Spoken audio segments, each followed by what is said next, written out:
Hi everyone, so I've just got a little update for you. I'm about to go on my Easter break, so I thought I'd make this video before I left London just to make it a bit easier, just to make sure that I fully updated you guys. My wonderful friend Tilly has let me use her camera for this vlog, hence the amazing quality, so I'm really happy about that. Yeah, so hopefully future videos I may be able to use this sometimes as well, which is great. So, like I said, I'm about to go on my Easter break, and a lot's happened over this term. I handed in my first assignment after Christmas, and that was all marked and given back to me, and I was really happy. I got 70% a first grade on the essay, so I'm trying to sort of make sure that I can try and stay to that level, if possible. You know, just always do my best. And yeah, I'm really happy to give people hints on their assignments and just help with academic writing. If that's something you would be interested in, then please let me know, just either leaving a comment or sending me a message. So over my Easter I have 2 assignments to write, and I've got to revise for my anatomy and physiology exam in May. So quite a lot to be going on with, but it'll be good to go through that knowledge and just stabilise it and make sure everything's okay on that front, and then it means I can fully focus on my 2-month placement beginning in June after that, which is my final placement of the year, and then it's the sort of the thing that ends off my first year of nursing training, so I'm really excited about that. I don't know where I'm going just yet, but as soon as I find out the ward area I can post an update, and then if you have any questions about any sort of similar areas, or you've had experiences to that place that you'd like to share with a similar environment, then do get in touch. So my second placement that I just finished in March was on the special care baby unit, and I had an experience going into this placement because I knew it's going to be very different to normal paediatrics. You know, you're not communicating with children in this sense. These are the babies, and you're basically caring for the parents in terms of the communication, having to reassure them about particular things. It's quite an emotional environment, and then of course doing all the baby care. But it was a really wonderful placement. I enjoyed it so much, and I've learned so much, because there's so many things you can see in that area. There was a variety of needs, so you'd have the you have a low birth weight premature baby whose only real issue would be establishing feeding, so just either getting on the breast or having regular bottle feeds and being able to support that feeding regimen and making sure that everything else was fine. Maybe that had been their only criteria to be in hospital. But this would range to other things. So you might have community admissions for dehydration, where it was thought that feeding was established perhaps on postnatal ward, but then there have been some problems when the parents have gone home and they've come back for sort of extra help and support. So that was an environment where you normally saw more term babies, which then were much bigger and more properly developed. So that's quite a good thing to see. There were a huge range of conditions of variety and sorts. There were a lot of neurological conditions, because a lot of them begin at birth with things called hypoxic, ischemic encephalopathies. So they're episodes where the brain, the blood is not oxygenated, so the brain in portions is starved of oxygen for a period of time, and that has a number of neurological impacts later on in life, and a lot of them we sort of see the effects of in a small sense, and sort of have to gauge how the baby's going to be doing on the scale of fairly normal to a cerebral palsy sort of functionality later in life. There were, because of the hospital I'm in, there's lots of cardiac problems that we see. So a lot of them things like tetralogy of Fallot, which is where there's 4 corresponding problems with the heart. So it's quite complicated.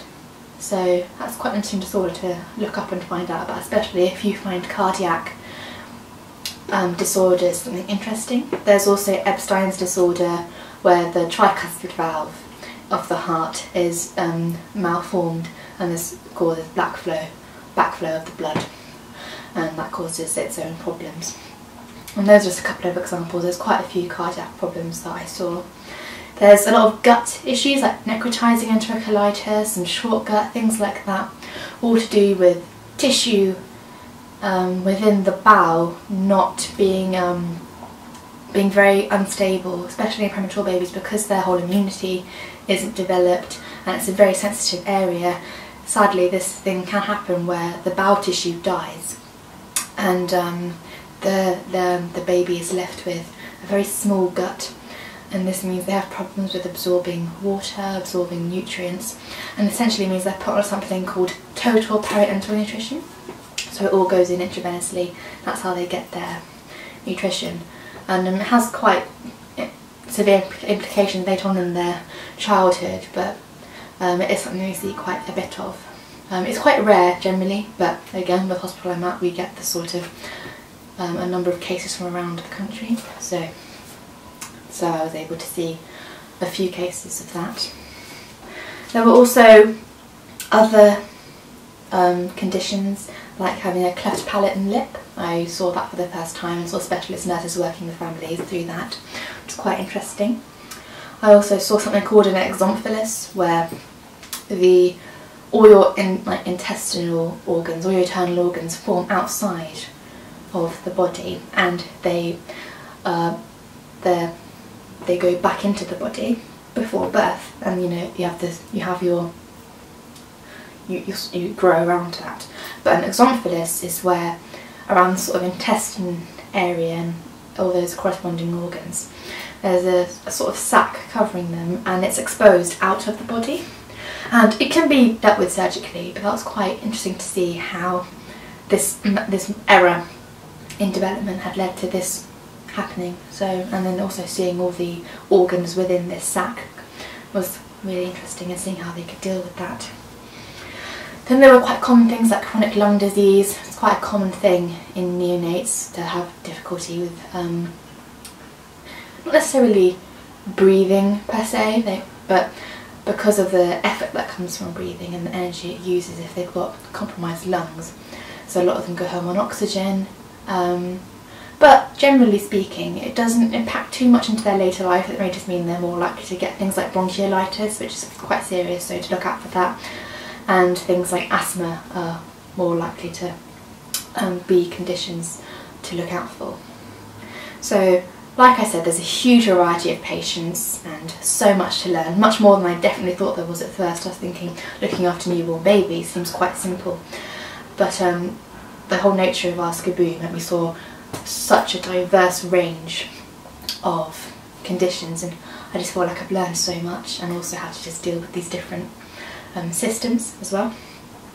Then there were more basic things, so doing your baby cares, doing your nappies, not so many baths. That's something that I found different. I expect there to be much more bathing, but then neonatal skin, especially when they're very premature, is very delicate and can easily be have abrasions and things happen to it if you're not careful with it. So just make sure they're changed, fed, all the normal things that you'd want a baby to be having. So that was really nice to sort of get over the anxiety of that, especially when they're so small. You're quite worried, I think, at first to go into that environment and have to be handling them, but I'm much better about that now.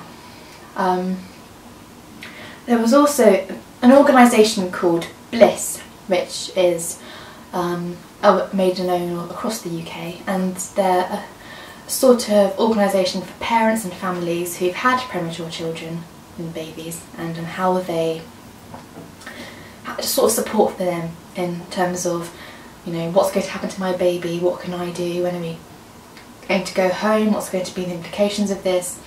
And one of the ideas piloted and trialled and now in great use that was started by Bliss is something called Kangaroo Care, where it's really important for the family, you know, the mother and the father, to bond with the new baby. And it also helps with things like milk production and just all those sorts of really handy things. But because neonates are so small and so precious and so delicate, parents can feel really scared about handling them. So it's a really nice way to break that ice. It means have skin-to-skin contact, and the baby's sort of left there for an hour, 2, maybe 3 hours, all nice and warm on the chest, and the parents can feel connected then to their baby and not feel so scared about all the machines and everything happening around them. So that's a really handy thing and a really beautiful thing actually to see that happening. So yeah, and then we just have to support the families really in that situation. It can be quite emotional, like I said, but really making yourself available to listen to and support them makes it really rewarding, and I really enjoyed it. I also had the opportunity to see surgery for the first time and how all that element of nursing works, which was really, really interesting.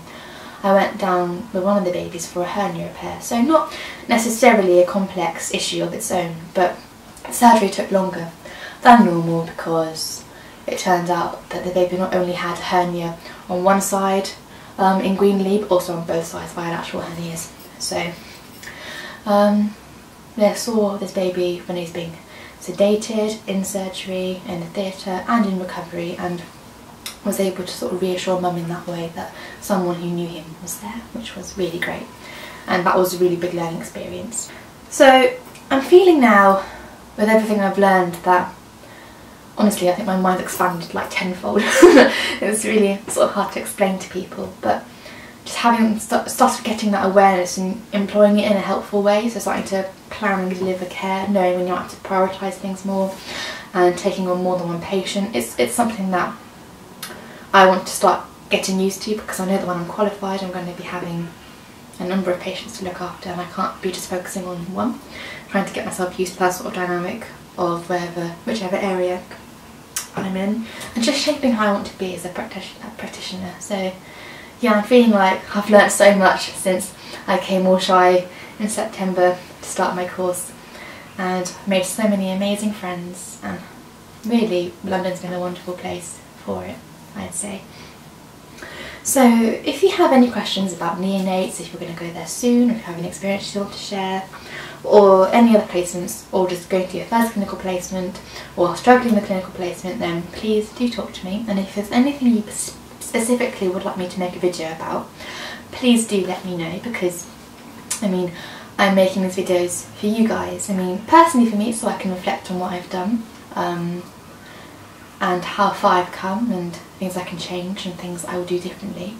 But fundamentally, they're here to tell you about what it's like training as a nurse. So if there's anything you want to hear about, do let me know and I'll be able to make a video about that. Same goes for things like exams, if you need tips with that. So I will probably not make another video until after my third placement, when I'm on my summer break in August. So if there's anything you'd like to hear from me before then, please let me know. But other than that, it's been great updating you guys, and all the best in your nursing training, nursing careers, or those who are aspiring to be nurses, then welcome to an amazing profession.